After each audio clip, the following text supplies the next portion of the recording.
بسم اللہ الرحمن الرحیم۔ السلام علیکم۔ وعلیکم السلام۔ پیاری بچوں، جیسا کہ ہم نے پہلے سمجھا کہ کسی اعلیٰ تر مقصد کے لیے دنیا کے مفادات کو قربان کر دینا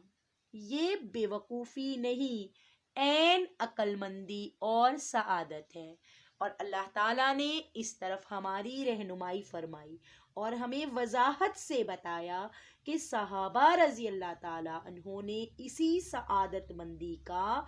ثبوت مہیا کیا،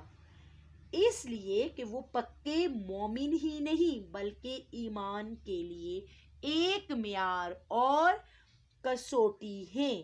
یعنی کہ ہمارے لیے مشعل راہ ہیں، یعنی کہ ہمارے لیے ایک مثال ہیں کہ جنہیں دیکھ کر ہم نے بھی ان کے مطابق زندگی گزارنے کی کوشش کرنی ہے، زندگی گزارنے کی کوشش کرنی ہے۔ تو اب اللہ نے کیا فرما دیا کہ ایمان انہی کا معتبر ہوگا، یعنی کہ انہی کا مانا جائے گا، یعنی کہ وہی اچھی راہ پر ہوں گے، وہی لوگ سیدھی راہ پر ہوں گے جو صحابہ کرام رضی اللہ تعالی عنہ کی طرح ایمان لائیں گے، انہی کی طرح اپنی زندگی گزاریں گے، نبی صلی اللہ علیہ وآلہ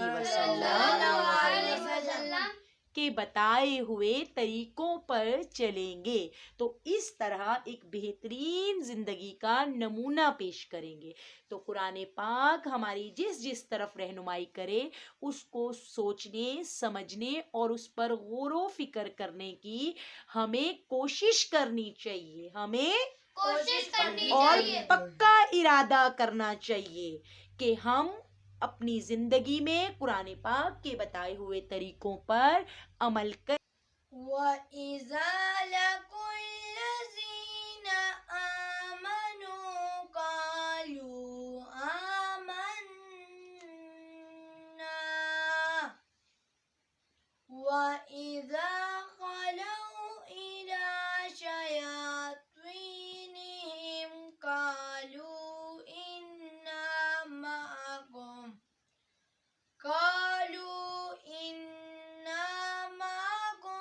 إِنَّمَا نَحْنُ مُسْتَهْزِئُونَ۔ وَإِذَا اور جب لَقُوا الَّذِينَ آمَنُوا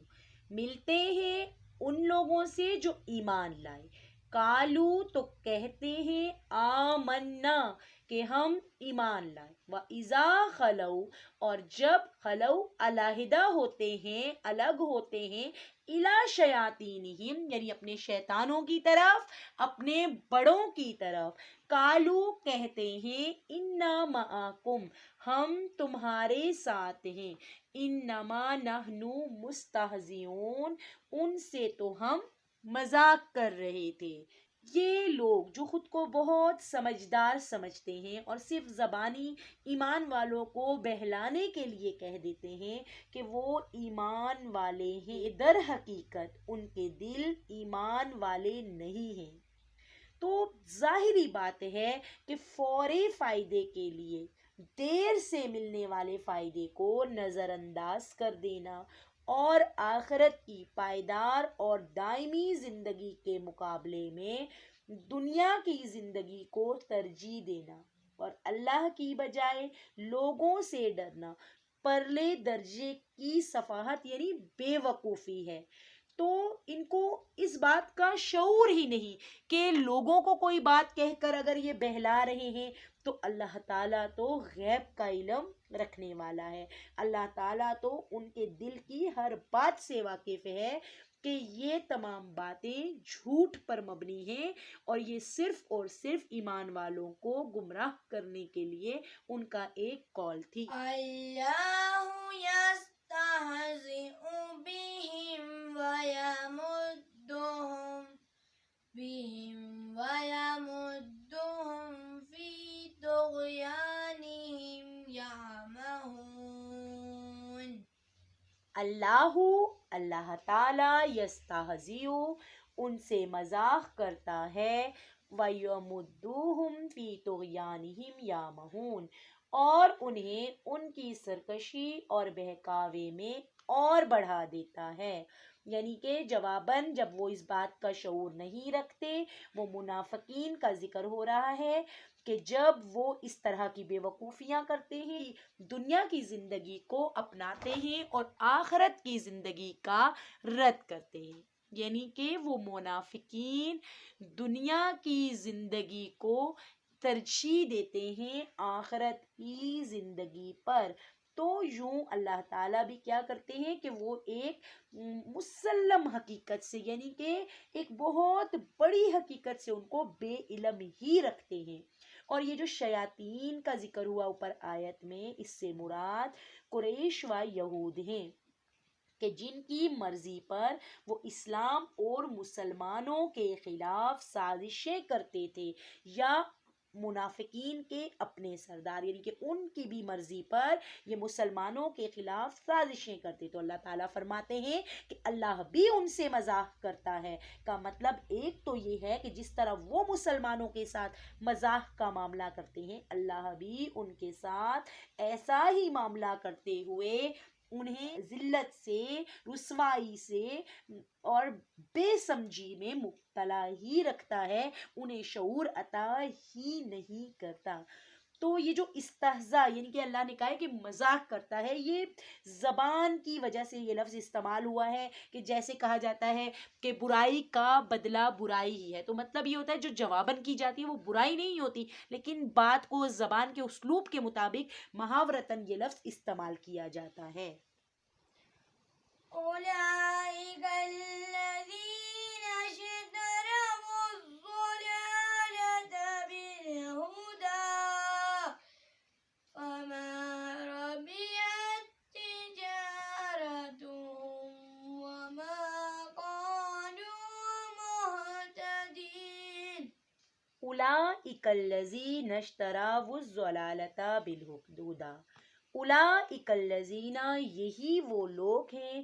نشتروا الضلالۃ بالہدی، جنہوں نے گمراہی کو بدلے ہدایت کے خریدا، فما ربحت تجارتہم، پس نہیں فائدہ پہنچایا ان کی تجارت نے ان کو، وما کانوا مہتدین، اور نہ یہ ہدایت والے ہوئے۔ یعنی کہ یہ وہ لوگ ہیں جنہوں نے گمراہی کو ہدایت کے بدلے میں خرید لیا، پس نہ تو ان کی تجارت نے ان کو فائدہ پہنچایا اور نہ یہ ہدایت والے ہوئے۔ تجارت سے مراد ہدایت چھوڑ کر گمراہی اختیار کرنا، جو سراسر گھاٹے کا سودا ہے۔ یہ بھی منافقین کی ہی بات ہو رہی ہے کہ وہ یہی گھاٹے والی تجارت کا سودا انہوں نے کیا، یعنی کہ انہوں نے نفع جو بظاہر نفع تھا اس کی طرف دیکھا، لیکن انہوں نے آخرت کی زندگی کو نظر انداز کر دیا۔ تو یہاں سے بیٹا آپ لوگوں کو کیا سمجھ آتی ہے کہ ہمیں اپنا فوکس کس زندگی پہ رکھنا ہے؟ آخرت کی زندگی پر۔ کس زندگی پر؟ آخرت۔ تیاری کس کی کرنی ہے؟ یہاں ہم رہنے آئے ہیں تو ایک امتحان کے لیے بھیجے گئے ہیں، ایک آزمائش کے لیے بھیجے گئے ہیں۔ اگر ہم یہ سمجھیں گے کہ اسی دنیا میں ہر اچھی سے اچھی چیز ہمیں مل جائے اور ہم اسی دنیا کے لیے بہتر سے بہترین چیز جمع کرتے رہیں اور اپنی تمام صلاحیتیں اسی طرف لگا دیں گے، تو پھر یاد رکھیے گا جو انسان کا ٹارگٹ ہوتا ہے، انسان اسی ٹارگٹ کے مطابق اپنی جو ہے وہ وہی راستہ اختیار کرتا ہے، اپنی منزل بھی وہی متعین کرتا ہے۔ تو انشاءاللہ اگر آپ اپنا ٹارگٹ آخرت کو رکھیں گے تو پھر آپ کو اللہ تعالیٰ راستہ بھی وہی دکھائیں گے، آپ اللہ تعالیٰ سے اسی راستے کی دعا کریں گے کہ یا رب العالمین ہمیں اس راستے پہ چلا کہ جو سیدھا راستہ ہے، جو صراط مستقیم کا راستہ ہے۔ تو یہ منافقین کے واقعے کو کھول کھول کر بیان کرنا، اور یہ آپ کا پڑھنا کیوں ضروری ہے کہ آپ کو پتہ چلے کہ ان کے ایسے کون سے اعمال تھے کہ جن کی وجہ سے ان کے طرز عمل میں کیا فرق تھے اور کیا غلطیاں تھی، اور صحابہ کرام میں کون سی خصوصیات تھی۔ تو خدا نہ کرے اگر کوئی غلطی ہم سے ہو جائے تو ہم اس غلطی کو ہمارا ذہن پہچان سکے کہ یہ غلط ہے، اور فوراً استغفار کے بعد اپنی بہترین زندگی کی طرف بندہ لوٹ آئے۔ تو اس طرح پھر میں آپ کو بتا رہی تھی کہ یہ جو گھاٹا ہے، یہ گھاٹا کیسے ہے؟ یہ آج دنیا میں بے شک کے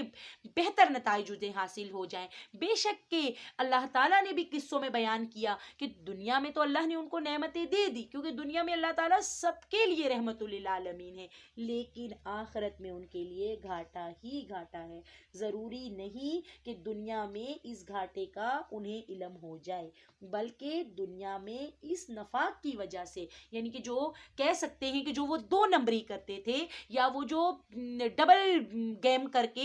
غلط طریقے سے کہہ کے کچھ اور عمل کچھ اور ہو، اس طرح ان کو فوری فائدہ تو حاصل ہو جاتا تھا، تو وہ فوری فائدے حاصل ہو جاتے تو وہ اس پر بہت خوش ہوتے تھے، اور اس کی بنیاد پر وہ اپنے آپ کو بہت عقل مند اور مسلمانوں کو عقل و فہم سے خالی سمجھتے تھے۔ ان کو یہ چیز سمجھ ہی نہیں آتی تھی کہ ہمیں تو دنیا میں ہم نے ایسا کیا، ہمیں یہ فائدہ حاصل ہو گیا۔ کیا حاصل ہو گیا؟ فائدہ۔ جبکہ سامنے نظر آ رہا ہے کہ مسلمانوں کو تو اگر سچ بول دیا اتنا فائدہ حاصل، اگر فرض کریں کہ نہیں ہوا تو وہ آخرت کو چونکہ اپنے ذہن میں نہیں رکھ سکتے تھے، ان کا ایمان کمزور تھا، تو اس کی وجہ سے وہ اس دائمی فائدے سے محروم ہو گئے۔ تو بیٹا اس آیت سے ہمیں یہ بات حاصل ہوتی ہے کہ دنیا میں فوری فائدے سے خوش نہ ہوں۔ مثلهم كمثل الذي استوقد نارا فلما أضاءت ما حوله ذهب الله بنورهم وتركهم في ظلمات لا يبصرون۔ مثلہم ان کی مثال، مثلہم ان کی مثال کمثل الذی استوقد نارا اس شخص کی سی ہے جس نے آگ جلائی، فلما اضاءت ما حولہ پس جب روشن ہو گیا اس کا ارد گرد، ذہب اللہ بنورہم لے گیا اللہ تعالیٰ بنورہم ان کے نور کو، وترکہم فی ظلمات لا یبصرون اور چھوڑ دیا، وترکہم اور چھوڑ دیا فی ظلمات اندھیروں میں، لا یبصرون نہیں وہ دیکھ سکتے، وہ نہیں دیکھتے۔ یعنی کہ یہاں حضرت عبداللہ بن مسعود اور دیگر صحابہ نے اس آیت کا جو مطلب بتایا ہے وہ یہ ہے کہ نبی کریم صلی اللہ علیہ وآلہ وسلم جب مدینہ تشریف لائے تو کچھ لوگ مسلمان ہو گئے، لیکن پھر جلد ہی منافق ہو گئے۔ تو اس لیے یہ مثال بیان کی جا رہی ہے کہ اس شخص کی ہے ان کی مثال کہ جو اندھیرے میں تھا، اس نے روشنی جلائی جس سے اس کا ماحول روشن ہو گیا اور مفید اور نقصان دہ چیزیں اس پر واضح ہو گئی، دفتن وہ روشنی بجھ گئی اور وہ حسب جیسے پہلے تھے حسب سابق تاریکیوں میں گر گئے۔ تو یہی حال منافقین کا، اس لیے یہ مثال بیان کی گئی ہے کہ پہلے وہ شرک کی تاریکی میں تھے، یعنی اندھیرے میں تھے، پھر کیا ہوا مسلمان ہوئے تو روشنی میں آئی، یعنی کہ اللہ نے ان کا ارد گرد روشن کر دیا، ان کو اچھے برے کی تمیز دکھائی، لیکن بد نصیبی ان کی کہ تمیز کے باوجود، حلال اور حرام کے واضح ہونے کے باوجود، خیر و شر کو پہچان جانے کے باوجود پھر وہ دوبارہ کفر و نفاق کی طرف لوٹ گئے اور ساری کی ساری ان کی روشنی جاتی رہی۔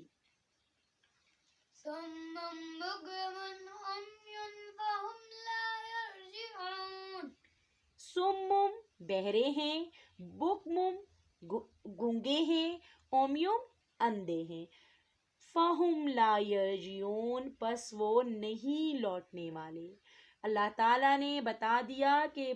ان کو کچھ بھی سنانے کا کوئی فائدہ نہیں ہوگا، اور اس طرح سے بیان کر دیا کہ جیسے کہ گویا یہ بہرے، گونگے اور اندھے ہیں۔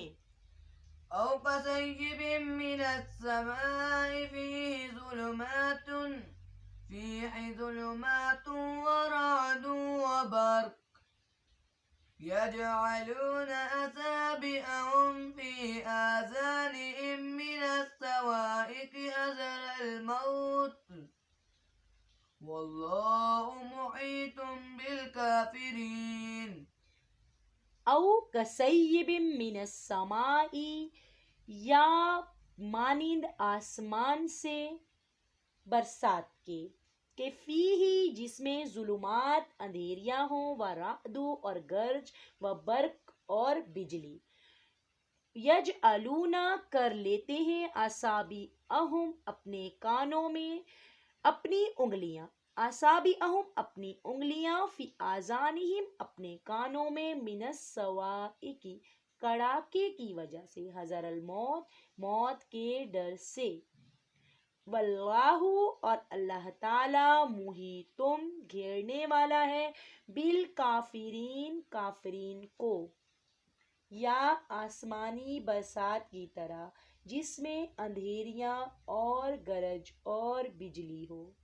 موت سے ڈر کر کڑاکے کی وجہ سے اپنی انگلیاں اپنے کانوں میں ڈال لیتے ہیں، اور اللہ تعالیٰ کافروں کو گھیرنے والا ہے۔ اس آیت میں منافقین کے ایک دوسرے گروہ کا ذکر ہے۔ یہ ایسا گروہ تھا کہ جس پر کبھی تو حق واضح ہو جاتا اور کبھی وہ دوبارہ شک میں مبتلا ہو جاتے، بس ان کے دل اس بارش کی طرح، مثال دی گئی ہے کہ اس بارش کی طرح ہیں جو اندھیروں سے مراد شکوک، کفر اور نفاق ہے، یعنی کہ اس لیے وہ اندھیروں میں کہ وہ شک میں ہی رہے میں، تو بارش جب ان پہ برستی تو گرج اور چمک سے ان کے دل ڈر جاتے، حتیٰ کہ خوف کے مارے اپنی انگلیاں اپنے کانوں میں ڈال لیتے۔ لیکن یہ تدبیریں، یعنی کہ خوف کی وجہ سے انگلیاں کانوں میں ڈالنا یا اس قسم کی کوئی بھی حرکت، یہ انہیں اللہ کی گرفت سے نہیں بچا سکے گی، کیونکہ وہ اللہ تعالیٰ کے گھیرے سے نکل ہی نہیں سکتے، اور پھر جب ان پر اگر حق کی کرنیں پڑتی تو یہ حق کی طرف جھک جاتے۔ لیکن اگر اسلام یا مسلمانوں پر کوئی مشکل دور آ جاتا، کوئی مشکلات آ جاتی، تو پھر یہ حیران ہو کر کھڑے ہو جاتے۔ تو یہ منافقین کے ایک اور گروہ کا ذکر ہو رہا ہے، اس لیے اللہ تعالیٰ پر مکمل بھروسہ رکھنا ہی اصل ایمان ہے۔ ہر مشکل میں اس لیے اسے برداشت کرنا ہے کہ اللہ پر یقین رکھنا ہے۔ تو اگر بیٹا آپ کی زندگی میں کوئی مشکل آ جائے تو مشکل سے گھبرانا، جو احکامات قرآن پاک آپ کو سکھا رہا ہے، یعنی کہ اگر کبھی لگے کہ سچ بولنا مشکل ہو رہا ہے، مگر بولنا کیا ہے؟ بولنا سچ ہے، بولنا سچ ہے، اور کسی صورت بھی سیدھی رستے سے ہٹنا نہیں ہے، اللہ پر بھروسہ رکھنا ہے، تو انشاءاللہ تعالی اللہ کی مدد ضرور آئے گی۔ يقاد البرق يخطف أبصارهم كلما أضاء لهم مشوا فيه وإذا أظلم عليهم قاموا ولو شاء الله لذهب بسمعهم وأبصارهم إن الله على كل شيء قدير۔ یکاد البرق یخطف ابصارہم، قریب ہے کہ بجلی ان کی آنکھیں اچک لے گی، کلما اضاء لہم مشوا فیہ، جب ان کے لیے روشنی کرتی ہے، مشوا فیہ اس میں چلتے پھرتے ہیں، وَإِذَا أَظْلَمَ عَلَيْهِمْ قَامُوا، اور جب ان پر اندھیرا چھا جاتا ہے تو کھڑے ہو جاتے ہیں، وَلَوْ شَاءَ اللَّهُ لَذَهَبَ بِسَمْعِهِمْ وَأَبْصَارِهِمْ، اور اگر اللہ تعالیٰ چاہے تو لے جائے ان کی سماعت کو اور ان کی بصارت کو، ان اللہ علی کل شیء قدیر، بے شک اللہ تعالیٰ ہر چیز پر قدرت رکھنے والا ہے، یعنی قریب ہے کہ بجلی ان کی آنکھیں اچک لے جائے، جب ان کے لیے روشنی کرتی ہے تو اس میں چلتے پھرتے ہیں، اور جب ان پر اندھیرا کرتی ہے تو کھڑے ہو جاتے ہیں، اور اگر اللہ تعالیٰ چاہے تو ان کے کانوں اور آنکھوں کو بیکار کر دے، یقیناً اللہ تعالیٰ ہر چیز پر قدرت رکھنے والا ہے۔ تو بیٹا اس آیت میں یہ تنبیہ کی جا رہی ہے کہ اگر اللہ تعالیٰ چاہے تو اپنی دی ہوئی صلاحیتوں کو سلب بھی کر سکتا ہے، اس لیے انسانوں کو اللہ تعالیٰ کی اطاعت سے گریزاں اور اس کے عذاب اور مواقع سے کبھی بے خوف نہیں ہونا چاہیے، یعنی ہر وقت یہ ڈر رکھنا چاہیے کہ اگر ہم اللہ تعالیٰ کے حکم کے خلاف کوئی بھی کام کیا، جیسے اپنی نظر کی حفاظت نہ کی، اپنی زبان کی حفاظت نہ کی، اپنے ہاتھ کی حفاظت نہ کی، کوئی بھی کام اللہ کے حکم کے خلاف کیا تو پھر اللہ کا عذاب